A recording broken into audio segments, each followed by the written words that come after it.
Get a load of this, people, because a year ago, former ONS statistician Jamie Jenkins scrutinised the decision for COVID advisors to be prematurely given their honours. Dr Jenny Harries, the head of the UK Health Security Agency and responsible for track and trace, received a damehood, while Professor Chris Whitty was knighted. Yeah. They were honoured for the lives they saved due to lockdowns. But what about all the lives that they put at risk because of the lockdowns? What about the people who are now dying because of lockdowns? As of now, there are reportedly 800 more people dying each week than normal levels. Sir Chris Whitty himself has just warned that thousands of middle-aged people are now dying of heart conditions after many were reluctant to bother the scared NHS during the pandemic. Whose fault was that, Chris? Whose fault was that? This year has seen a higher number of deaths than normal from preventable conditions. So, was the cure worse than the disease? Here to break it down is the man himself, former ONS statistician. He's the stat man, he's the main man. It's Jamie Jenkins. Jamie, great to see you. Happy New Year and all that jazz. Let's get stuck straight into this. Why on earth were this lot given titles, given honours? It's a scandal, isn't it?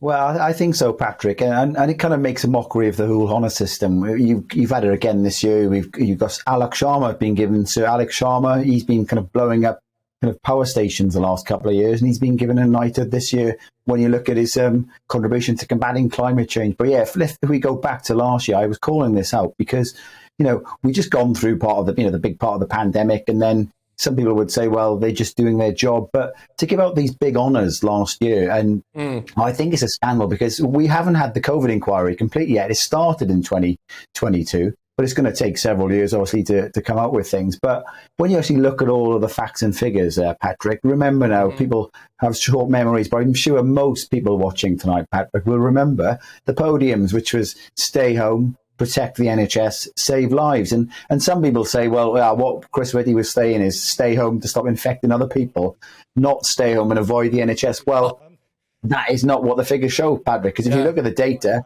the number of people turning up to A&E fell off a cliff.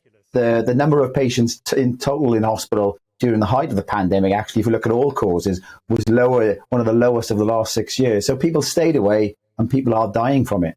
Chris Whitty is like an absolute trigger for me, and he was at the time. When I heard next slide, please, I nearly walked into the sea one evening. I just thought, I've had enough of this, right? And to see him getting honoured, OK, I am willing to accept that his heart was in the right place, but I just do not think he understood the utter fear that he pumped into the hearts of this country with, a lot of the time, very, very, very dubious data. And it was presented as fact. I don't care what anyone says. It was presented as though this was cast iron. And it terrified people. And now look at where we are, Jamie. We've got 7 million people on the rest on an NHS waiting list. We've got excess deaths coming out of our ears. More people dying every single week than died at the height of the Afghan war, for goodness sake. We've got people now who are struggling with mental health problems, people who've got addictions because they were locked inside, elderly people, and of course people who didn't bother going to see a GP because they were worried about, they couldn't see a GP, but people who were worried about bothering the NHS. Our economy is in the toilet. And Jamie, I mean, for goodness sake, give this man a knighthood, no? And that is what the scandal is, Patrick, because, you give a knighthood for people is recognition for perhaps doing a great job. We know not everybody who gets a knighthood has done a great job, but, why not wait until after a COVID inquiry? What if there's any criticism that comes out from this? It's going to look, a bit silly in terms of that. And you're right, you look at this time last year, Patrick, we were told if we don't have more restrictions going into not the Christmas just gone, the Christmas before, that, deaths are going to go up, the Omicron variants hit us. And what Boris Johnson and the cabinet, in partly because Patrick, the backbenchers were kind of on his back saying, look, we can't stomach any more restrictions.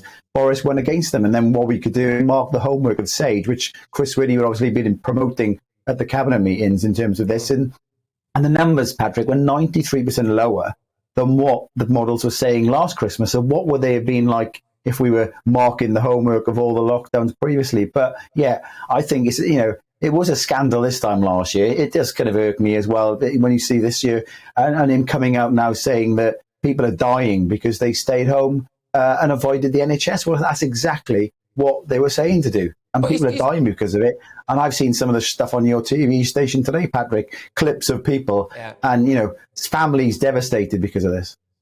I did an interview that nearly brought me to tears earlier on today, just after 3 p.m, with a lovely lady called Lisa, who incredibly bravely, very tearfully, emotionally, told me about her husband's passing. He was trying to see a GP for however long, couldn't get a face-to-face appointment, was one of the many people misdiagnosed over FaceTime or Zoom on a virtual appointment. He's dead. And I'm looking at these figures now, 800 people a week dying, excess deaths. And it's not just the dead people, it's their families. And you magnify that out, or it's the people who worked for them, or their colleagues, the impact on the economy as well. I mean, instead of a knighthood, should Chris Whitty be made to apologise?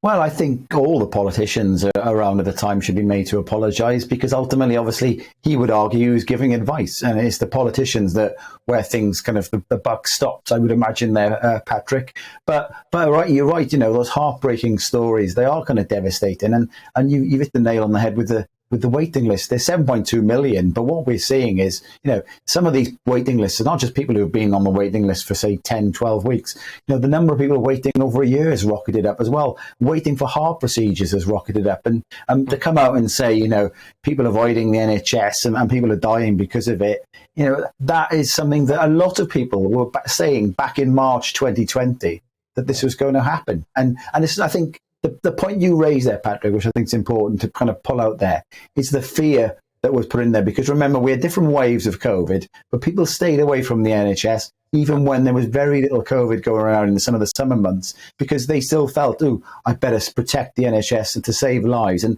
people have stayed away far too long. And we've got people who would have died, Patrick, not just because they were misdiagnosed, but because they didn't even get diagnosed in the first place.